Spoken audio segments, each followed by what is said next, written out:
ించిన మన బంధము అనుబంధము విడదీయగలరా ఎవరైనను మరి ఏదైనను రాజా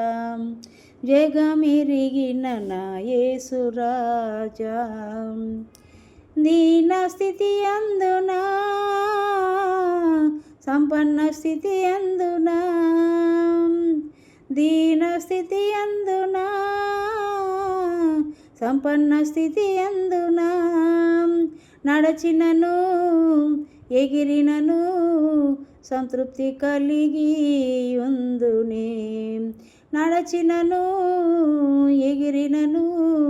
సంతృప్తి కలిగి ఉందునే నిత్యము ఆరాధనకు నా ఆధారమా స్తోత్ర బలులు నీకే అర్పించద యేసయ్యా